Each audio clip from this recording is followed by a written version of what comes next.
नमस्ते एंड जय हिंद। हाल ही में मैंने एक वेब सीरीज फिनिश की, अभी रिलीज हुई है और मैंने इसको देख डाला है क्योंकि ऐसी जो वेब सीरीज आती है ना, मुझे देखने में बड़ा मजा आता है और बहुत अच्छा लगता है। अंदर से एक प्राउड सी फीलिंग होती है। तो हाल ही में मैंने फिनिश की है शूरवीर। अब नाम तो जान के आप समझ ही गए होंगे कि ये वेब सीरीज जो है ये हमारे जो यूनिफॉर्म वाले हीरोज हैं, जो हमारे रियल हीरोज हैं, उनके ऊपर में है। Indian army, Indian navy, air force, इन सब के ऊपर में ये मूवी है। इसी के बारे में आपसे बात करूंगा, मेरे एक्सपीरियंस से शेयर करूंगा, मेरा रिव्यू दूंगा, मेरा व्यू रखूंगा। मुझे ये वेब सीरीज कैसी लगी ये बताऊंगा। आप बने रहिए, देखते रहिए exposing star with Shantanu.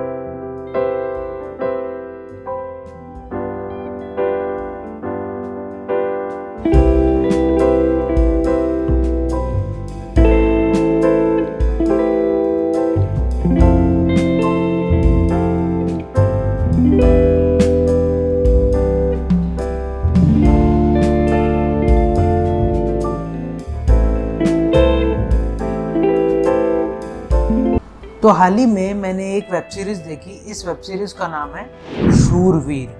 Disney plus Hotstar या हॉटस्टार पे आई हुई ये वेब सीरीज है। अब सबसे पहले इसके स्टारकास्ट की बात कर लेते हैं। बहुत बड़ी स्टारकास्ट नहीं, बहुत नए लोग हैं। मतलब इनको आपने ज़्यादा कर कहीं देखा नहीं होगा या इनका ब्रांड नहीं होगा, सो कॉल्ड जो हम लोग ब्रांड बोलते हैं। फिर भी सबसे पहले इसमें है मनीष चौधरी।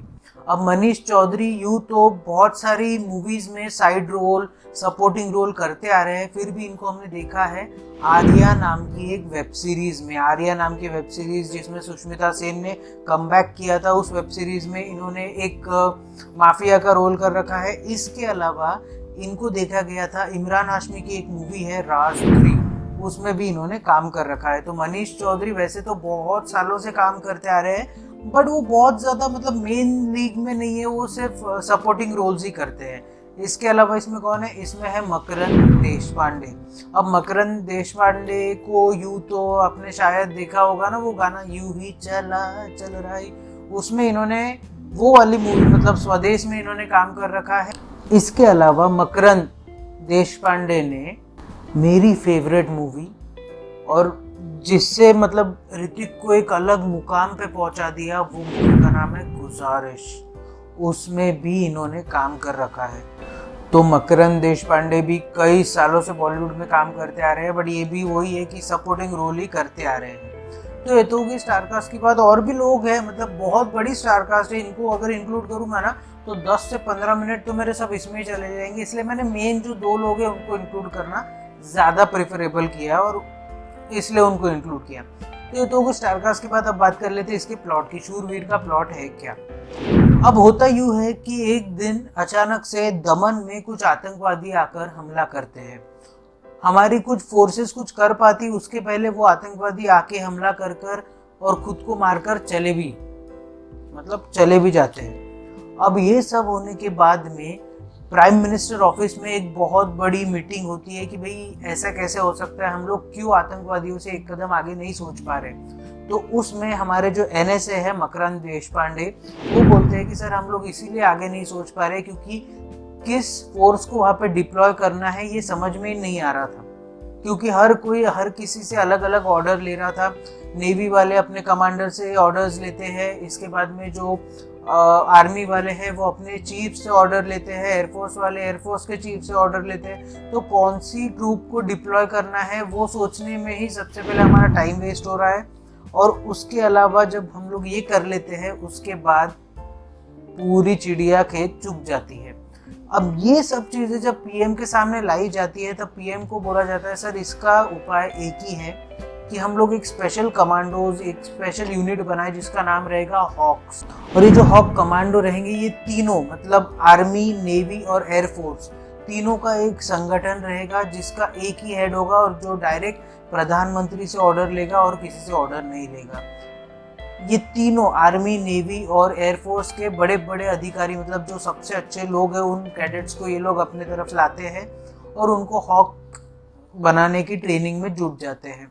अब इसके बाद में होता यह है कि एक मोल है जो DRDO में स्थापित किया गया है पाकिस्तान के द्वारा। एक मोल मतलब जो DRDO के जो साइंटिस्ट है ये सब लोग हैं, उनमें एक ऐसा आदमी है जो पाकिस्तान के लिए काम कर रहा है अब हॉक कमांडोज का काम ये है कि वो किस तरीके से बाहर से आने वाले लोगों को किस तरीके से न्यूट्रलाइज करे, वेयरएज किस तरीके से ये जो मोल हमारे डीआरडीओ में बैठा है, जो सारी इंफॉर्मेशन पाकिस्तान भेज रहा है, क्या इंडिया बना रहा है, कैसे इंडिया काम कर रहा है, इंडिया क्या क्या चीज़ों में आगे है, क्या करना चाह रहा है, वो सारी टेक्नोलॉजीज वो पाकिस्तान तक पहुंचा रहा है। अब hawk commandos, prime minister of India, NSA, इन सब लोगों के ऊपर में बहुत सारा प्रेशर है। उनके ऊपर में पहला प्रेशर ये है कि किस तरीके से ये जो इन्फिल्ट्रेशन हो रही है उसको रुकाया जाए, किस तरीके से आतंकवादियों को न्यूट्रलाइज किया जाए, किस तरीके से जो मोल है डीआरडीओ में उस मोल को एक्सपोज कर कर उसको पकड़ा जाए, और किस तरीके से इन सारे हॉक कमांडोज को एकजुट रखा जाए। क्योंकि हर कोई अलग अलग बैकग्राउंड से आता है, कोई कैप्टन है, कोई मेजर है, कोई कुछ है, कोई कुछ है। अब सब लोगों के अपनी अलग रॉब रहता है कि भाई मैं अपने आर्मी में कैप्टन हूँ, मैं यहाँ पे किसी से ऑर्डर क्यों लूँ। तो सबका थोड़ा सा ईगो टाइप का रहता है ना, तो उनको किस तरीके से एकजुट एक धागे में पिरोना है, ये सब उनके सामने आता है। पर उनको ये नहीं पता कि अभी होने वाला है एक बहुत बड़ा आतंकी हमला। किस तरीके से हॉक कमांडोज उस आतंकी हमले को रोक पाएंगे, और रोक भी पाएंगे या नहीं। क्या वो मोल कुछ कर बैठेगा जो डीआरडीओ में बैठा हुआ है, या फिर प्राइम मिनिस्टर की जान को खतरा तो नहीं है। इन सब चीज़ों के बीच में ये सारी स्टोरी चलती है। अगर शॉर्ट में समझाऊँ ना तो मैं नहीं समझाने वाला, क्योंकि जो लोग मेरा चैनल फॉलो करते हैं ना उनको मालूम है कि मैं आर्मी, मिलिट्री, एयरफोर्स, नेवी, इन सब लोगों का जब भी मैं कुछ प्लॉट बताता हूँ मैं कभी शॉर्ट में नहीं समझाता हूँ, क्योंकि इनकी व्यक्तित्व, इनका ये इतना ऑरा इतना बड़ा है ना कि इनको अपन शॉर्ट में नहीं डिस्क्राइब कर सकते। इनका सब दिलो जान यार निचोड़ कर देते हैं, तो हम लोग इनको शॉर्ट में कभी नहीं बोलेंगे।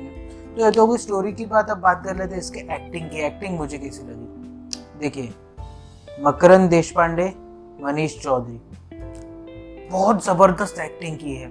हालांकि ये सारा जो ट्रूप्स है ना, छोटे छोटे जो ट्रूप्स में इनको हॉक कमांडोज बुलाते हैं, उन लोगों ने भी बहुत ज़बरदस्त एक्टिंग की है। मतलब मज़ा आ गया यार। मतलब तकरीबन 5 घंटे की ये वेब सीरीज़ है, और ऐसा लगता है ना कि 5 घंटे कहाँ बीत गए ये पता ही नहीं चला।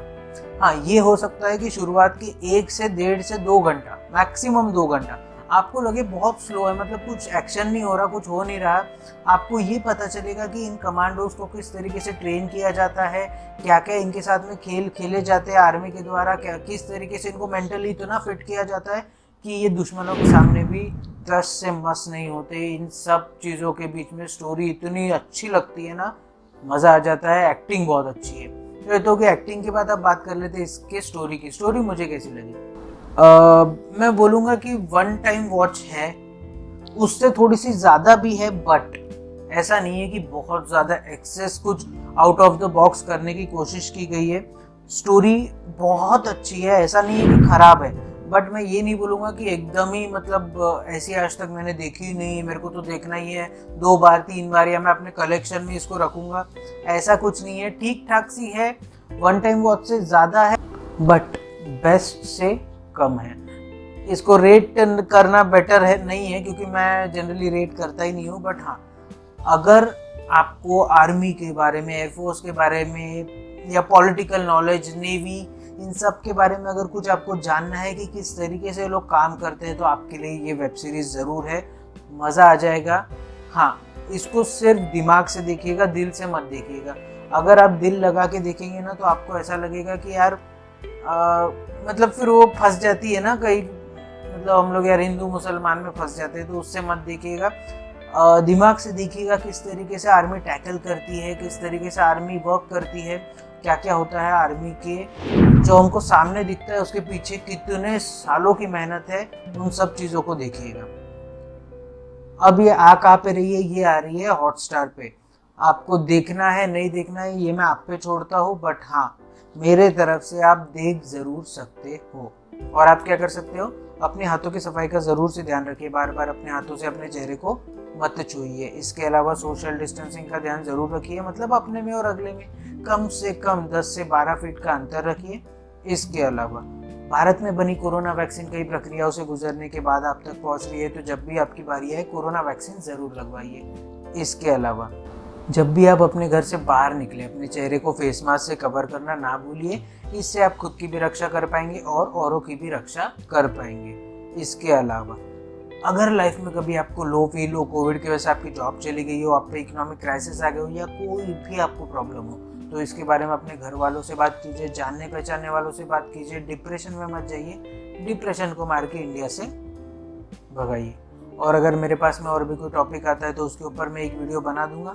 तब तक के लिए आप बने रहिए, देखते रहिए एक्सपोजिंग स्टार विद शांतनु। जय हिंद।